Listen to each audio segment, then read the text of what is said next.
مجھے ایک سوال کا جواب دے دیجیے پلیز آپ. جی بولیں. جی بولیں. وہ یہ کہ جب نبی کریم صلی اللہ علیہ وسلم ہجرت کے لیے اللہ کا حکم ہوا مکے سے مدینے ہجرت کے لیے، اور حضرت علی کو انہوں نے اپنے بستر پہ کہا کہ آپ صبح لوگوں کی امانتیں دے کر آئیے گا، تب اللہ تعالیٰ نے ان کو حضرت ابوبکر کے ساتھ ہی کیوں کہا کہ آپ ابوبکر کو اپنے ساتھ سفر میں لے جائیں، جبکہ ایک انسان پتا ہے کہ وہ نبی کا دشمن ہے کسی بھی وقت.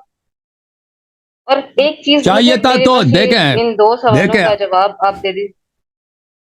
نبی صلی اللہ علیہ وسلم مدینے سے مکے سے نکل رہے ہیں مدینے کی طرف، ٹھیک ہے نا.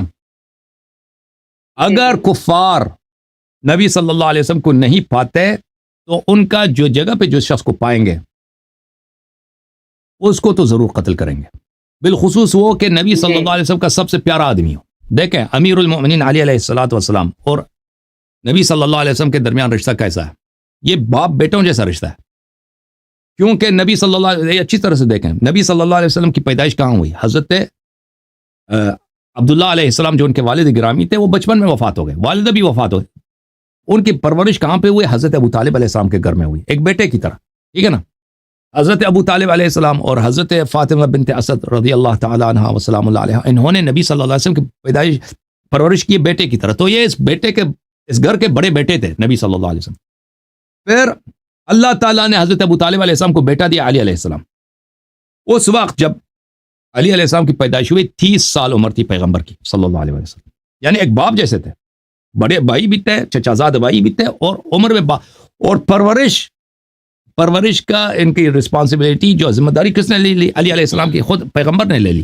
یہ فریقین نے روایت کیا کہ بچپن ہی سے وہ نبی صلی اللہ علیہ وسلم کے گود میں رہے. وہ خود احادیث میں موجود ہے کہ رسول اللہ صلی اللہ علیہ وسلم ان کا جولا اپنے ساتھ رکھتے تھے، اپنے بستر کے ساتھ. وہ خود ان کا جولا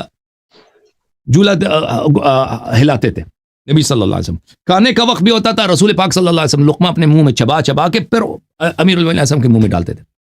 اور عبداللہ ابن عباس کی روایت ہے، وہ کہتے ہیں کہ ہم نے زندگی میں علی علیہ الصلوۃ والسلام سے زیادہ نیکوکار بیٹا باپ کے لیے جو جس طرح یہ رسول صلی اللہ علیہ وسلم کے لیے تھا ہم نے نہیں دیکھا. اور رسول صلی اللہ علیہ وسلم جس طرح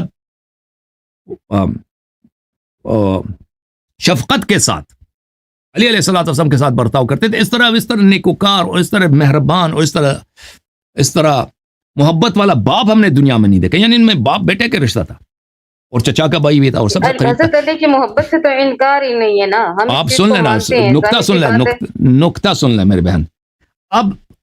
اب اس کو بستر میں سلانا بہت بڑی غلطی ہے، بہت بڑی غلطی ہے. بستر میں کس کو سلانا؟ علی علیہ السلام کو سلانا. کیونکہ کفار کو پتہ ہے کہ سب سے پیارے بیٹے کی طرح ہے، وہ خود گئے تو ان کو قتل کرتے ہیں نا. سلانا تو ابوبکر کو چاہیے تھا، پر اس وقت تو سسر بھی نہیں تھا نا ابوبکر، یہ تو دور کا آدمی ہے.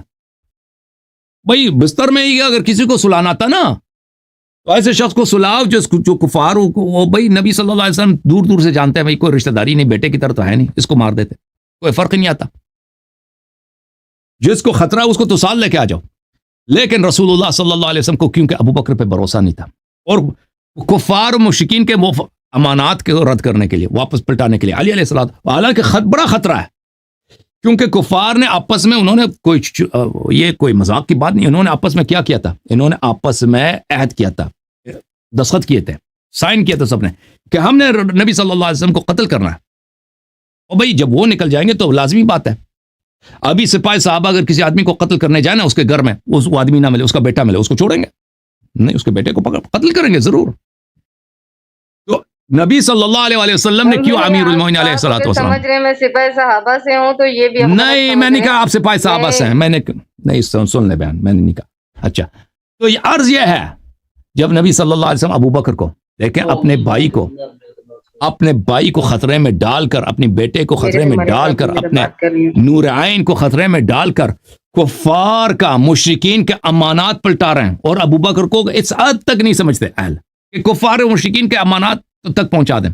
اور بھائی جو آدمی اہل نہیں ہے، اس لائق نہیں کہ کفار کے امانات ان تک پہنچا دے، اس کے لیے نبی صلی اللہ علیہ وسلم اپنے بیٹے، اپنے بھائی، اپنے نور عین کی شہادت کا خطرہ مول رہے ہیں. تو یہ جو کفار کے امانات کے مستحق نہیں ہے، تو اسلام کا، نبوت کا، یہ اس کا کیسے مستحق ہو سکتا ہے؟ اس بڑی امانت کا کیسے مستحق لائق ہو سکتا ہے؟ ٹھیک ہے نا. اللہ آپ کو جزائے خیر دے. اللہ کے نبی نے ان کو آخری ٹائم اپنے مسئلے پہ خود کھڑا کیا. نہیں انہوں کیا نے خود یہ بات کہی کہ ابو بکر جس نے روایت کیا، جس نے یہ روایت کی ہے، اسی روایت میں رسول صلی اللہ علیہ وسلم نے اس کو بولا کہ صاحب یوسف ہے وہ.